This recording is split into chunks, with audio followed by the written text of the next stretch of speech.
Dina tidak pernah menyangka dirinya akan bekerja sebagai housekeeping di Hotel Grand Mahkota. Sebuah hotel tua yang masih berdiri megah di pusat kota. Gajinya lumayan dan ia butuh pekerjaan setelah lama menganggur. Dari luar, hotel ini tampak biasa saja. Tetapi sejak hari pertama, ia merasakan ada sesuatu yang ganjil. Jangan pernah membersihkan kamar 707 sendirian, ujar Bu Rini, supervisor housekeeping, saat memberikan instruksi. Dina mengernyitkan dahi. Kenapa, Bu? Bu Rini hanya tersenyum tipis, lalu pergi tanpa menjawab. Malam itu, rasa penasaran Dina mulai tumbuh. Malam pertama Dina bekerja, ia ditempatkan di lantai 7. Saat menyapu lorong, ia mendengar suara berbisik dari kamar 707. Penasaran, ia menempelkan telinganya ke pintu. Tolong, keluarkan aku. Jantung Dina berdegup kencang. Ia mundur selangkah dan melihat bahwa kamar itu tertera dalam daftar kamar kosong. Siapa yang berbicara di dalamnya? Hari berikutnya, rasa penasaran mengalahkan rasa takutnya. Saat jam istirahat, Dina mengambil kunci cadangan dan membuka kamar 707. Begitu pintu terbuka, aroma anyir menyengat hidungnya. Kamar itu gelap, dan debu menutupi seluruh perabotan. Sepertinya sudah lama tidak ditempati. Ia melangkah masuk. Lampu berkedip-kedip, dan saat ia melihat ke cermin besar di sudut ruangan, ia melihat bayangan seorang wanita berdiri di belakangnya dengan mata kosong dan bibir tersenyum menyeringai. Dina berteriak dan berlari keluar, tetapi pintu tiba-tiba tertutup sendiri. Lampu padam dan suara tertawa kecil bergema di dalam kamar. Setelah kejadian itu, Dina mencoba mencari tahu tentang kamar 707.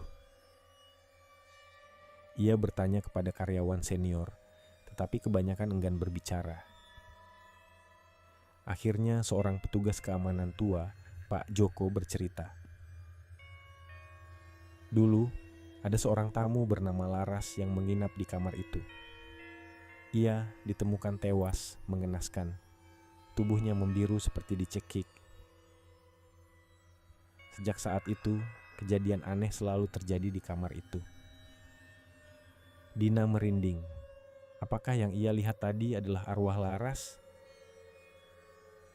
Suatu malam saat bertugas sendirian, Dina kembali mendengar suara dari kamar 707. Kali ini lebih jelas. Dina, tolong aku. Dina menatap pintu kamar itu dengan ngeri. Bagaimana bisa suara itu tahu namanya? Saat ia berbalik untuk pergi, pintu kamar tiba-tiba terbuka sendiri, mengundang kegelapan yang pekat. Sesuatu menariknya masuk. Dina menjerit, tetapi suaranya teredam.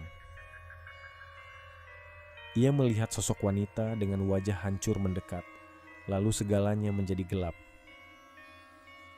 Dina terbangun di rumah sakit. Bu Rini duduk di sampingnya dengan wajah khawatir. Kamu beruntung masih hidup, ujar Bu Rini lirih. Dina menggigil mengingat kejadian tadi malam.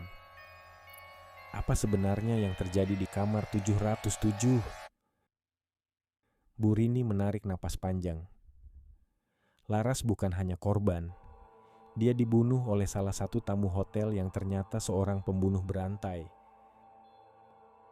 Kasusnya tidak pernah terungkap sepenuhnya dan arwahnya tetap terjebak di sana. Kami sudah mencoba menutup kamar itu, tapi roh Laras masih gentayangan, mencari seseorang untuk membantunya. Dina merasakan bulu kuduknya meremang. Kini ia mengerti mengapa semua orang menghindari kamar 707. Namun di dalam hatinya, ia tahu satu hal. Laras tidak hanya ingin menakuti, ia ingin keadilan.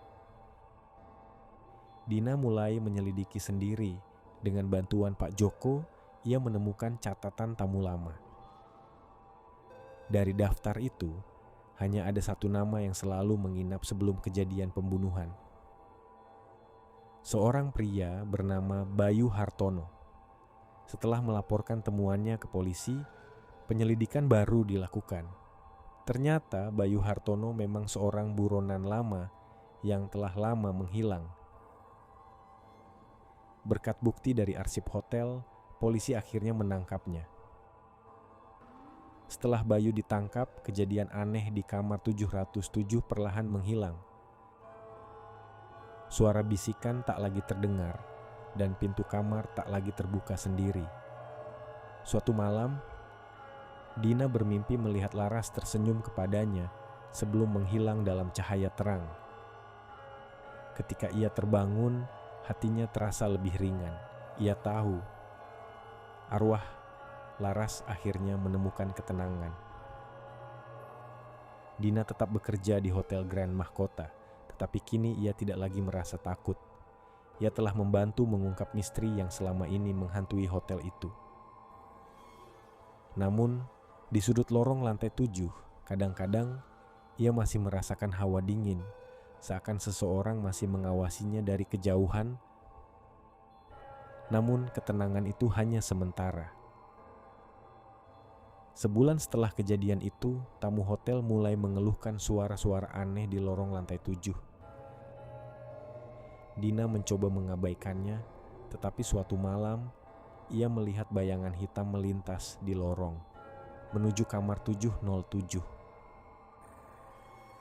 Pintu kamar itu yang seharusnya terkunci perlahan terbuka.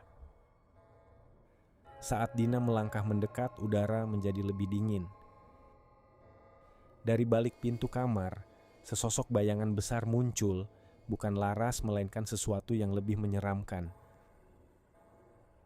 Ternyata, roh jahat yang selama ini bersembunyi di kamar 707 bukan hanya Laras.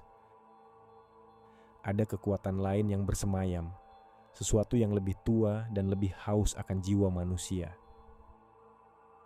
Dina mencoba lari, tetapi kekuatan tak kasat mata menariknya masuk. Di dalam kamar, ia melihat Laras yang tampak lebih tenang, tetapi di belakangnya berdiri sesosok bayangan hitam tinggi dengan mata merah menyala. "Pergi dari sini," suara Laras bergema, dan tiba-tiba kamar itu bergetar. Dengan kekuatan terakhirnya, Dina meraih liontin milik Laras yang tergeletak di lantai. Begitu ia menggenggamnya, cahaya terang memenuhi ruangan dan jeritan melengking memenuhi udara. Ketika Dina membuka mata, ia sudah berada di lorong. Pintu kamar 707 kini tertutup rapat, seolah tak pernah dibuka. Setelah malam itu, kamar 707 disegel selamanya. Dina akhirnya mengundurkan diri dari pekerjaannya, meninggalkan hotel dengan segala misterinya. Selesai. Terima kasih.